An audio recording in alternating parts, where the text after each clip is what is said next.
Assalamualaikum warahmatullahi wabarakatuh. Salam sejahtera untuk kita semuanya. Hari ini kita masih membahas bab tentang kalor dan perpindahan kalor.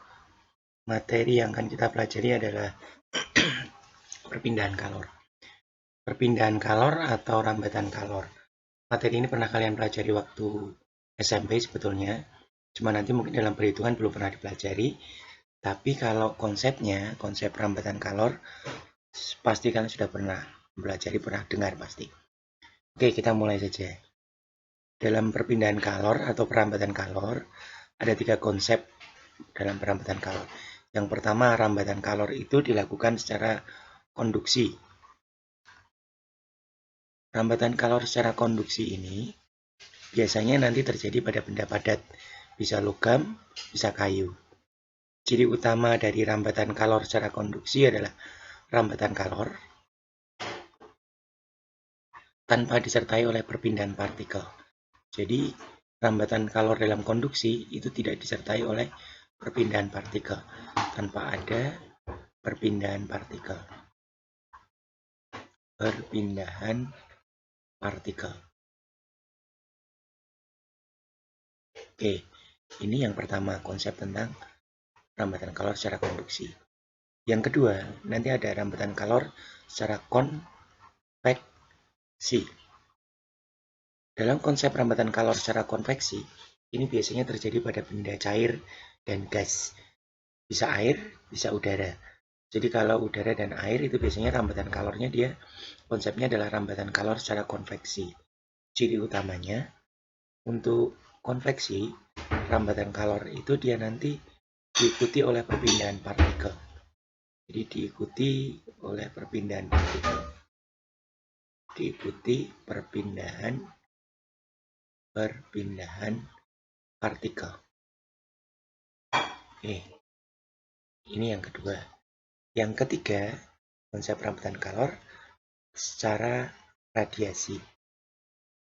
Konsep radiasi ini terjadi pada gelombang cahaya biasanya. Jadi bisa sinar matahari, bahkan api pun, panas api yang kalian rasakan, itu adalah panas yang menjalar secara radiasi. Konsepnya rambatan kalor secara radiasi adalah rambatan kalor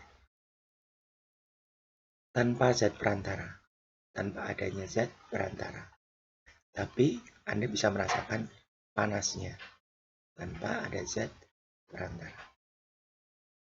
Nah, 3 konsep ini nanti akan kita pelajari tentang perhitungan kecepatan atau laju rambatan kalornya. Masing-masing konduksi, konveksi, dan radiasi. Untuk yang konduksi dulu, untuk mengetahui laju rambatan kalor pada konsep konduksi, ada persamaan yang harus kalian ketahui bahwa laju rambatan kalor pada konduksi itu dapat dihitung dari K dikalikan A dikali delta T dibagi dengan L. Saya kasih keterangan sekalian di sini. H ini disebut sebagai laju rambatan kalor. Laju rambatan kalor.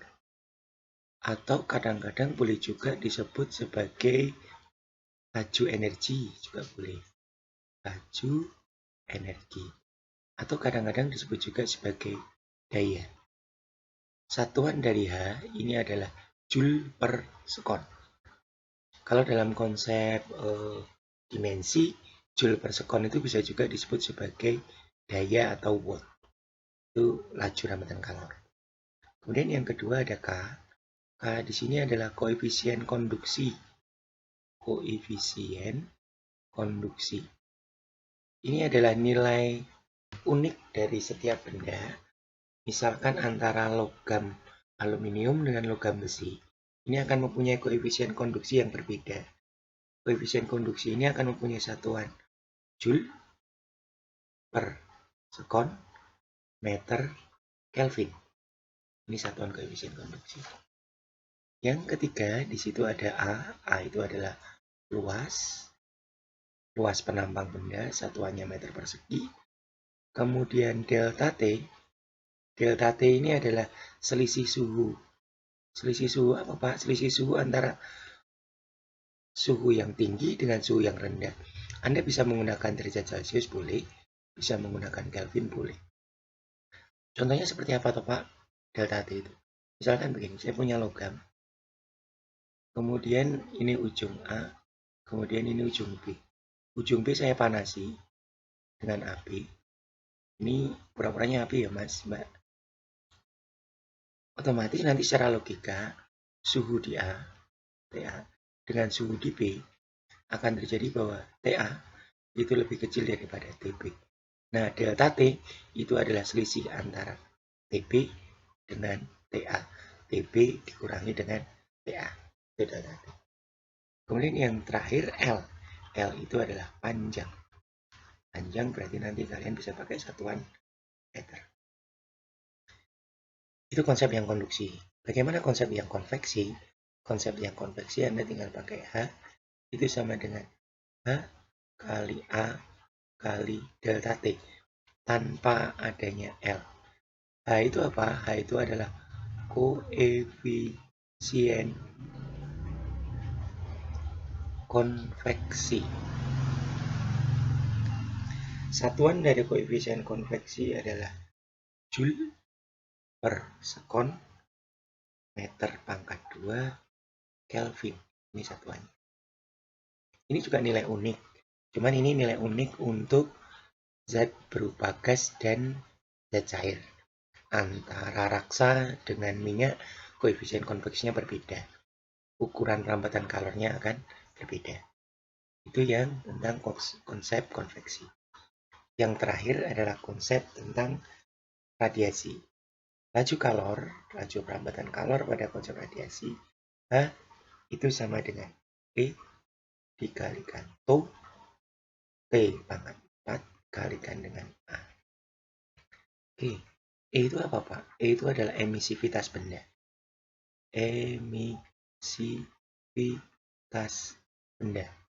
Kemampuan benda untuk menyerap dan memancarkan panas. Itu namanya emisivitas. Kalau bendanya hitam sempurna, E-nya sama dengan 1.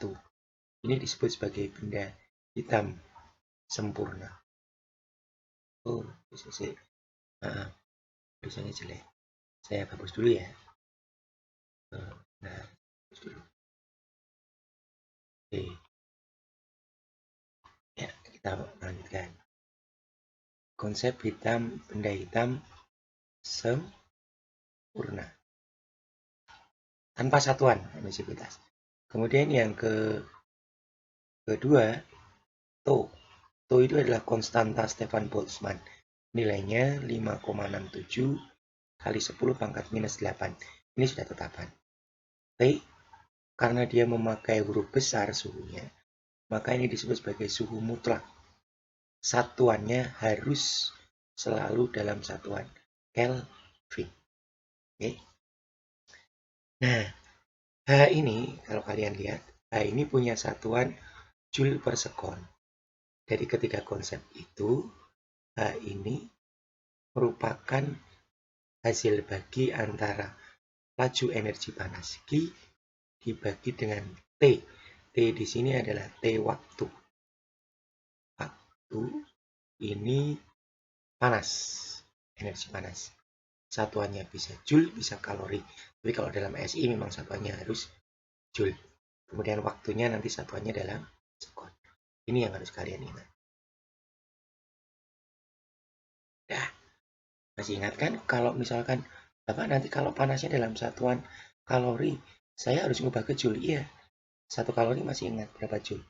1 kalori sama dengan 4,2 Joule. Kalau dibalik, 1 Joule sama dengan 0,24 kalori. Oke, itu dulu tentang konsep konduksi, konveksi, dan radiasi. Materi ini adalah materi terakhir dalam bab kalor dan perpindahan kalor. Setelah ini nanti kita akan bahas sebuah contoh soal, supaya nanti kalian bisa lebih paham. Oke, terima kasih. Selamat belajar. Assalamualaikum warahmatullahi wabarakatuh.